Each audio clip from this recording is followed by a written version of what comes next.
The sun hung mercilessly over Auschwitz, casting long, sharp shadows across the dirt and barbed wire. The air was still, too still. The smell of smoke and ash clung to everything, seeping into the very soil. Prisoners moved like ghosts, their eyes hollow, their footsteps synchronized in silent obedience. Noon was supposed to be predictable here.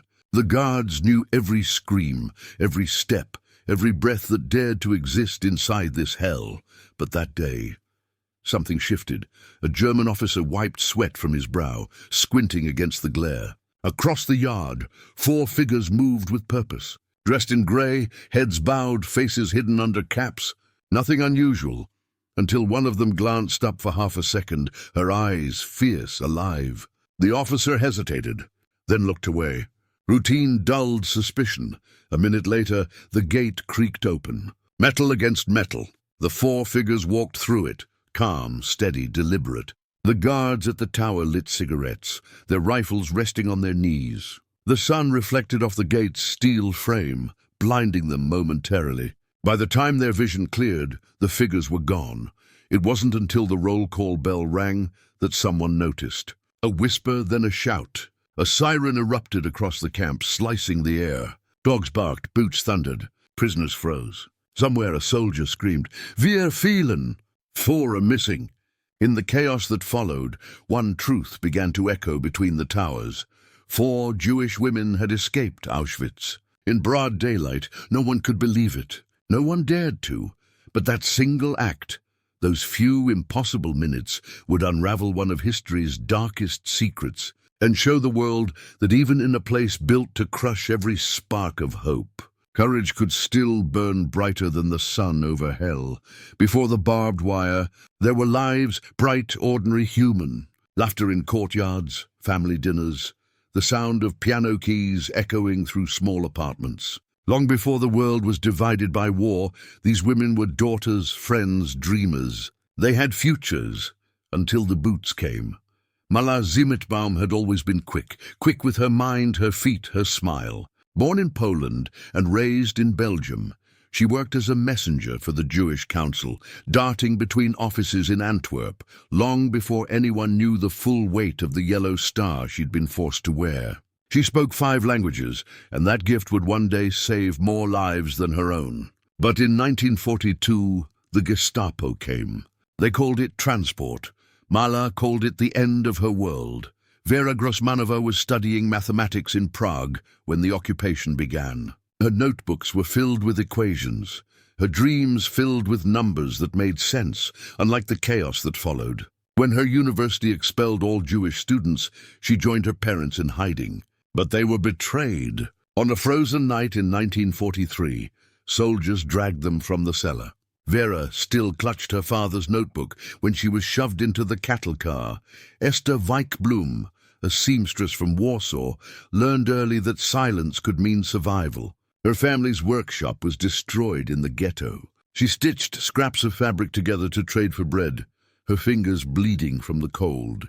When the Warsaw ghetto uprising failed, Esther and her sister were among the few left alive. They were sent to Auschwitz on the next train, and Gisela Perl, a doctor. She had delivered babies before the war, her hands gentle and steady. When the Nazis marched into Hungary in 1944, her medical license meant nothing. They forced her onto a transport, along with her husband and son.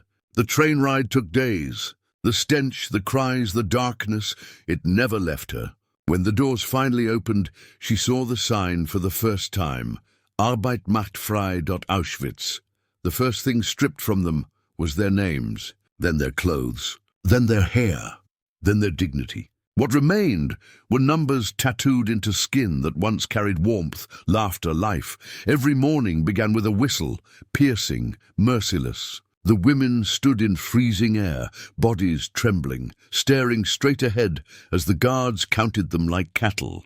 The strong survived on instinct. The weak were gone by sunrise. But in that pit of despair, they found one another. Mala, because of her language skills, was made a messenger for the camp administration. She moved between sections, a privilege that gave her glimpses of others' suffering and somehow the will to resist. Vera worked in a sorting warehouse, surrounded by the belongings of those who would never return. She found a child's shoe once, tiny and worn, and hid it in her pocket, not as a keepsake, but as a reminder of why she had to survive. Esther was assigned to the munitions factory, repairing machinery and hiding fragments of gunpowder whenever she could, small acts of defiance the guards never noticed.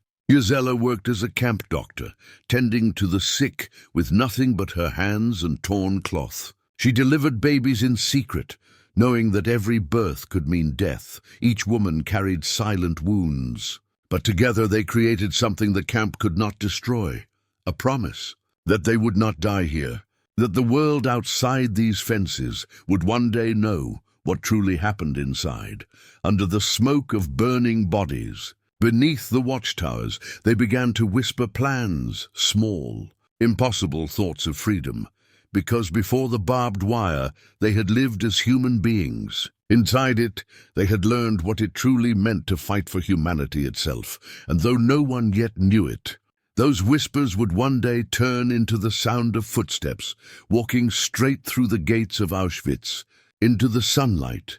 The first whispers began like a ghost's breath in the dark.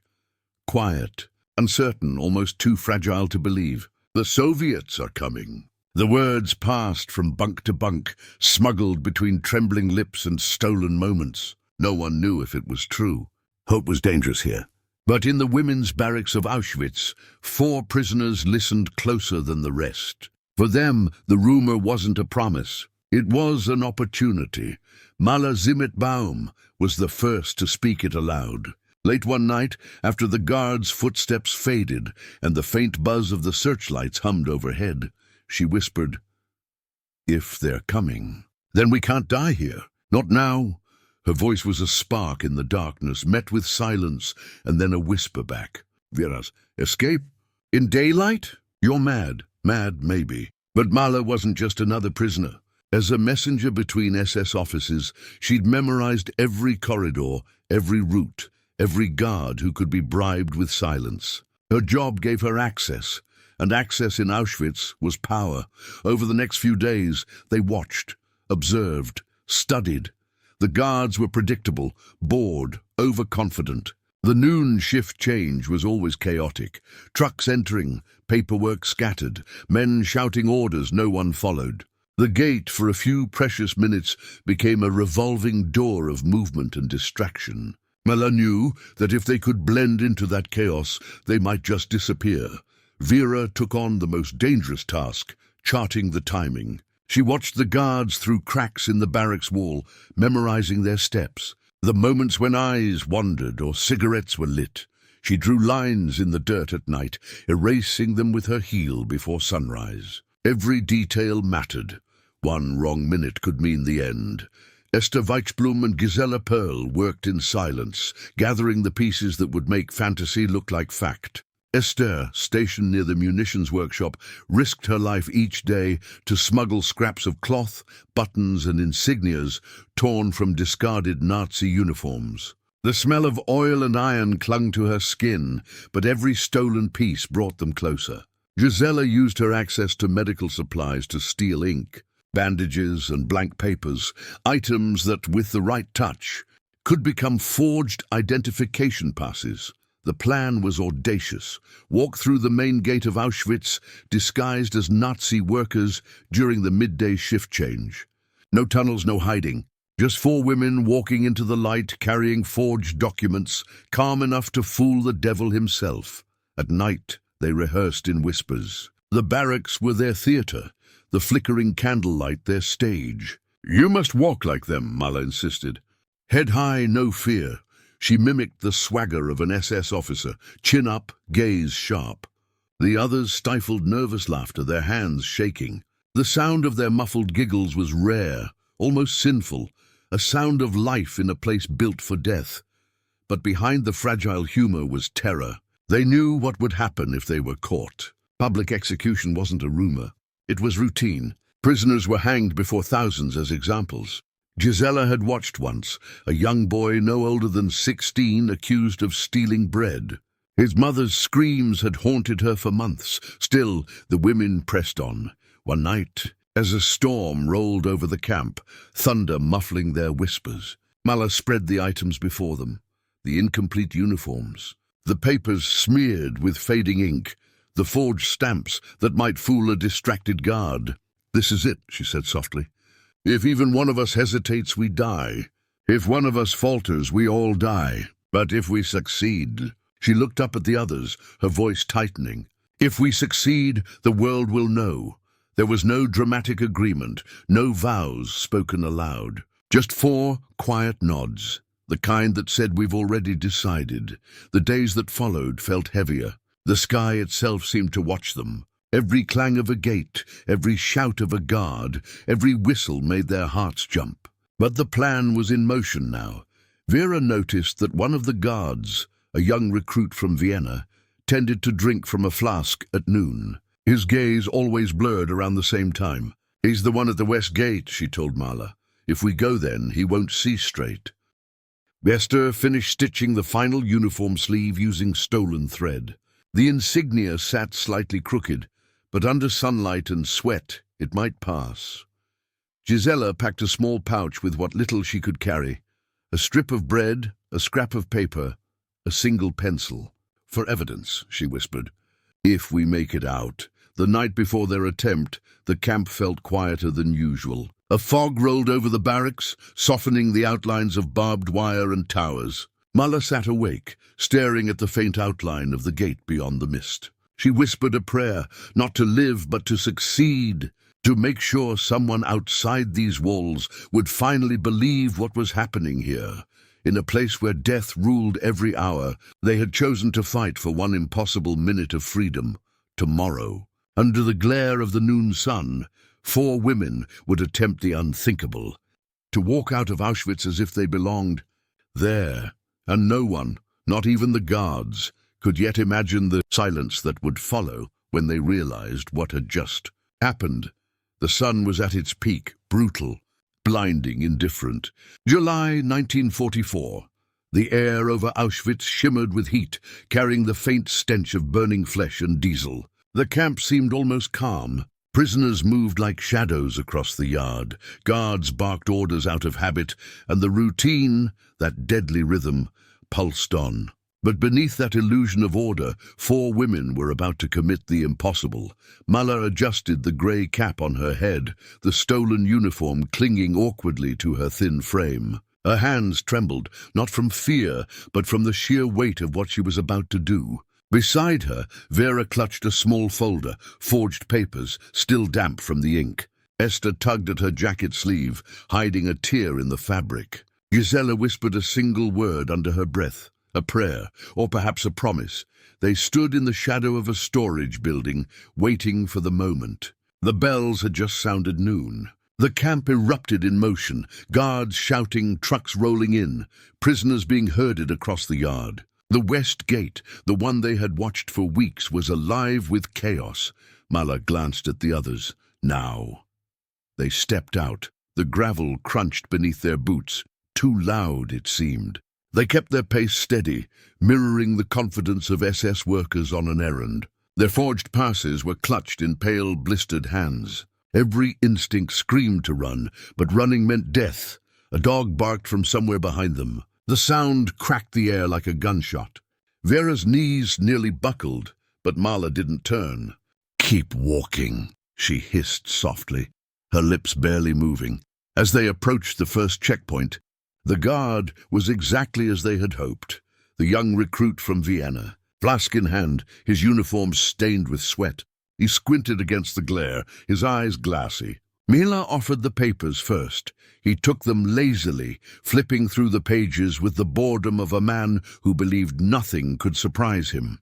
"You're late," he muttered, glancing up. Mala straightened. "We were delayed in the records office, sir," she replied in flawless German. Her accent, polished from years in Belgium, was her weapon now. The guard grunted, waving them through. "Go, schnell." They moved. The next guard was different, older, sharper. His eyes lingered. He stared at Esther's sleeve, where the stitching didn't quite match. His brow furrowed. The air thickened. A bead of sweat rolled down Gisela's neck. The dog began barking again, closer this time. Then from behind them, a truck backfired, loud, startling. The guard turned his head for just a second. Mala seized it. "Los!" she whispered, pushing the others forward. They crossed the threshold. The gate loomed above them, the words Arbeit macht frei glinting in the sunlight. Each step felt like defiance, like walking across a battlefield without cover. Their shadows stretched long behind them as they passed through. On the other side, no alarms, no shouts. Just wind. The gravel gave way to dirt. The barbed wire shrank behind them. The sound of the camp, boots, dogs, machinery, began to fade. They didn't speak, didn't breathe. They just kept walking, steady, like ghosts still pretending to be alive. After what felt like hours but was barely minutes, Mala stopped. The forest was visible in the distance, a dark, trembling line of trees. She turned back. The camp was still there, sprawling, monstrous, yet suddenly small beneath the vast Polish sky. Vera's lips trembled. "We did it," she whispered. No one answered. The moment was too fragile, too unreal. Ester fell to her knees, clutching the dirt like it was something sacred. Gisela looked up at the sun, the same sun that had watched over the camp, and whispered, "Let them never see us again." Then came the sound. A siren, distant, faint, but unmistakable. It tore through the silence like a knife. Mala's head snapped toward the camp. "They've noticed," she said, voice flat, controlled. "Run!" The four women bolted toward the trees. Branches snapped underfoot, the wind whipping through the grass as shouts began to echo behind them. The sun glared overhead, merciless and bright, the same witness to horror now watching their desperate sprint toward freedom. They didn't look back again. By the time the guards reached the outer fences, the women were gone, vanished into the forest, swallowed by sunlight and silence. For the first time in the camp's history, Auschwitz had been fooled, not by darkness or deception of night, but by courage born in broad daylight. And as soldiers scrambled in disbelief, the sirens wailing across the sky, no one yet realized that this single act, this daylight deception, would send shockwaves far beyond the walls of Auschwitz, shaking the very empire that believed it could never be defied. The sirens split the sky. The first one rose like a scream, echoing over the barracks, and then came another and another, a chain of sound that bled into every corner of the camp. Soldiers poured from the watchtowers, rifles raised, shouting orders drowned by chaos. Dogs barked until their throats went raw. Someone had escaped. 4 prisoners, women, gone in broad daylight. In the command post, an SS officer slammed his fist onto the table. "No one leaves Auschwitz!" he shouted. But someone had. Outside the walls, the forest swallowed the sound. Branches clawed at the air as the women ran, stumbling, gasping, tripping through the undergrowth. Their stolen uniforms were torn and bloodied, their faces streaked with sweat and dirt. Behind them, the camp roared like an awakened beast. "Keep going," Mala whispered, though her lungs burned. "Don't stop." They ran until the sunlight fractured through the canopy, until the sirens faded to a distant hum. The world beyond Auschwitz was not kind, but it was alive. The smell of pine, wet soil, freedom. Every step forward was a battle against exhaustion. By nightfall, they reached a small stream. Vera dropped to her knees, scooping handfuls of water that trembled in her palms. "They'll send the dogs," she said, voice shaking. "They already have," Gisela replied. She could hear them faintly, far off but closing in. The sharp, rhythmic barks cut through the forest like gunfire. Ester tore a strip from her sleeve and pressed it into the mud, smearing it away. "We can't leave a trail," she muttered, breathless. "They'll track us by scent," Mala nodded. "Cross the stream. Stay in the water as long as you can." They waded into the icy current, gasping at the shock. The river's current was weak, but its sound, the rushing, endless hiss, covered their movements. They moved slowly, one hand gripping the other's wrist to keep balance. Behind them, floodlights swept the tree line. The soldiers were methodical, moving in lines, rifles glinting under the moon. The dogs strained against their leashes, noses to the ground. One soldier knelt, holding up something, a button torn from a grey sleeve. They went north, he said. The officer nodded grimly. Then north burns. The women walked all night. When the moon sank, they collapsed beneath a fallen tree, shivering from the cold. No one spoke for a long time. The silence was heavier than the night. Finally, Gisela whispered, "Do you think anyone will believe us if we make it?" Mala stared into the dark. "They'll have to." Sleep came in fragments. Every rustle felt like footsteps, every gust of wind like a shout. At dawn, a farmer's barn appeared in the distance, small, half-hidden behind a line of poplars. Hunger and exhaustion dragged them toward it. Inside, the air smelled of hay and old wood. They buried themselves beneath piles of straw, hearts pounding as they listened. Through cracks in the boards, they could see the fields, soldiers moving in the distance, searching. Hours passed. Then the sound of boots on gravel. A man's voice outside. "The command says they can't have gone far. Check every barn." The women froze. Esther's hand clamped over her mouth. Gisela's heartbeat felt deafening. The barn door creaked open. A shaft of light cut through the darkness, landing inches from Vera's face. The silhouette of a soldier filled the doorway.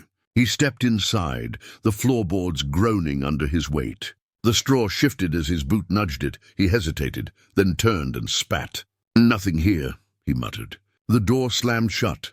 Minutes passed before anyone dared to breathe. That night rain came, heavy, relentless. It soaked through the roof, dripping onto their faces. But they welcomed it. The sound masked their movement as they crept from the barn, slipping back into the trees. They tore off their stolen uniforms, burying them beneath mud and roots now useless. In their underclothes, they were no longer impostors, just fugitives clinging to the edge of survival. For 3 more days, they wandered through southern Poland, following dirt paths and avoiding villages. Once they saw smoke from a chimney and heard laughter. Ordinary life, impossibly close, but they dared not approach. Every friendly face could hide a betrayer. On the 4th morning, their luck nearly ran out. A patrol spotted movement near the edge of the forest. Shots cracked through the air, splintering branches. The women dove into a ditch, mud splashing over them. The bullets passed inches overhead. They lay there silent, breath held, faces pressed into the earth. When the gunfire stopped, they waited. Minutes felt like hours. Finally, the footsteps faded. Esther was crying silently, her shoulders shaking. Mala took her hand, whispering, "We're still alive. As long as we're alive, we keep moving." They crawled out, covered in mud, clothes torn, but still moving. Behind them, the search continued, louder, angrier. The SS refused to believe 4 women could outwit their entire system. The officers demanded results, and the soldiers obeyed, burning huts, questioning villagers, threatening anyone who hesitated. But the forest was vast, and the women, the same women who had survived Auschwitz, knew what fear was, knew how to disappear. By the time the soldiers found the torn sleeve and the half-buried uniforms, the trail had already gone cold. The officer knelt beside the fabric, fingers curling around the mud-stained cloth. He stared into the trees, eyes narrowing. "They won't get far," he said, but deep in those woods, 4 figures moved quietly beneath the dripping branches, tired, starving, terrified, and more free than they had ever been. The forest had thinned into rolling fields by the time they realized the chase was over. Days had blurred into nights, footsteps into echoes. When the gunfire faded for good, there was no celebration, only silence, disbelief, and the dull ache of survival. They had crossed something invisible, something sacred, the line between death and life. Mala Zimetbaum limped along a dirt road, her legs trembling beneath her. The others, Vera, Esther, Gisela, walked beside her, thinner than shadows, eyes sunken but burning with purpose. They were no longer just escapees. You said expand this and chapter ChatGPT said the forest had thinned into rolling fields by the time they realized the chase was over. Days had blurred into nights, footsteps into echoes. When the gunfire faded for good, there was no celebration, only silence, disbelief, and the dull ache of survival. They had crossed something invisible, something sacred, the line between death and life. Mala Zimetbaum limped along a dirt road, her legs trembling beneath her. The others, Věra, Ester, and Gisela, walked beside her, thinner than shadows, eyes sunken but burning with purpose. They were no longer just escapees. They were witnesses. Each carried within her the unbearable truth of Auschwitz, a truth the world had yet to comprehend. In a small, half-abandoned village on the edge of southern Poland, they found shelter. A farmer's wife, trembling, took pity on them. She brought water in a rusted pail and whispered, "You shouldn't be here. The SS are searching everywhere." But Mala grasped her hand and said quietly, "If we don't speak, they will never stop." Her voice carried both defiance and exhaustion, the will of someone who knew that silence was another kind of death. Over the next days, they hid in an attic beneath rotting straw. Mala began writing on scraps of paper, her words shaky but urgent. She recorded names, numbers, the mechanics of murder, the selections, the gas chambers disguised as showers, the faces of children led by the hand. Gisela, the doctor, drew crude sketches of the crematoria from memory. Ester and Věra took turns keeping watch by the narrow window, their eyes scanning the horizon for movement. When a sympathetic courier passed through, Mala pressed the folded notes into his hand. "Take this west," she said. "Tell them what's happening behind the fences. Tell them we are not numbers." The courier hesitated. To be caught carrying such evidence meant certain execution. But he nodded. "I'll try," he whispered. Word began to move like a ghost through occupied Europe. The notes reached underground resistance networks in Krakow, then onward to the Slovak resistance, and finally to neutral Switzerland. There, journalists and diplomats pieced together what had seemed unthinkable, that Auschwitz was not merely a labor camp, but a killing factory. Reports began surfacing in Allied briefings. Sketches and testimonies were smuggled into London and Washington. Intelligence officers cross-checked details with intercepted communications and accounts from other escapees. The picture was horrifyingly clear. The testimonies of 4 women, written in hiding and carried across borders by strangers, had become a weapon stronger than any bullet, the weapon of truth. But even as the truth spread, the price was unbearable. Mala and Ester were eventually caught. Captured while trying to cross deeper into Slovakia, they were dragged back to Auschwitz in chains. The camp commandant made a spectacle of it, parading them before prisoners to crush hope. When asked who had helped her, Mala spat blood on the officer's boots and said, "You can kill us, but you will not kill what we have told." Her words rippled through the camp like fire. Prisoners whispered them to one another at night. A secret vow passed between the living and the doomed.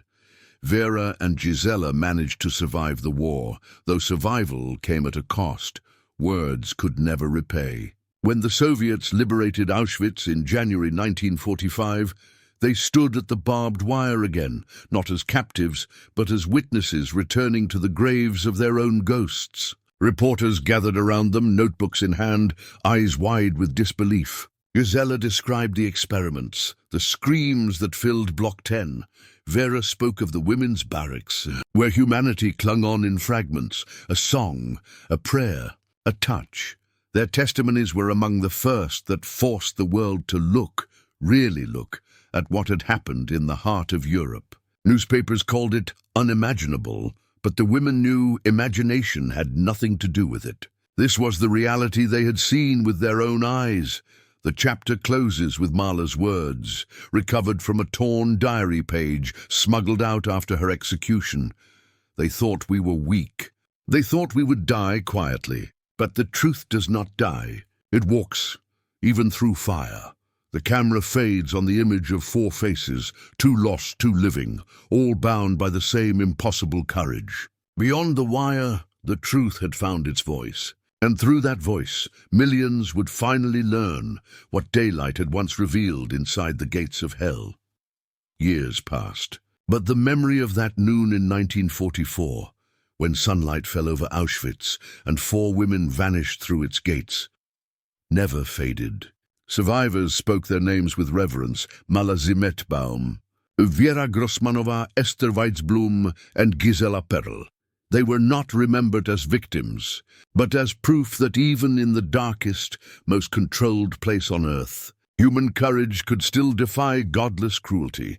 The war ended, but its echoes lingered. The camps were liberated, the gates torn open, yet the silence they left behind was deafening. When soldiers of the Red Army first entered Auschwitz, they found the ash of countless lives, the abandoned barracks, the half-burned documents, but also something invisible, the ghost of resistance. In every torn uniform, every secret message carved into a bunk's wood, there was the story of someone who refused to vanish quietly, and among them, the tale of the 4 women stood apart in the years after liberation. Those who survived spoke of them in whispers that carried across continents. Gisela Perl, now a doctor once more, stood before medical students in New York and told them how she had once performed surgeries by candlelight inside Auschwitz to save women from the horror of forced experiments. Her voice never trembled, but when she spoke Mala's name, her hands would fold, as if in prayer. "She taught me," she said softly, "that courage is not born from hope.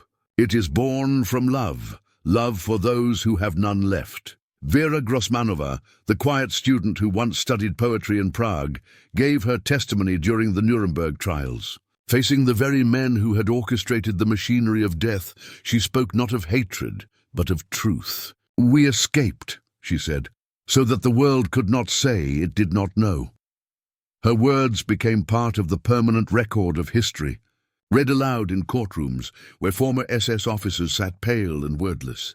Ester Wajcblum's name was carved later into the Yad Vashem memorial wall.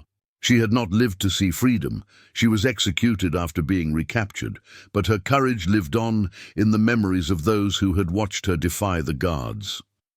One prisoner remembered her last words before the rope was placed around her neck. "You cannot hang the truth."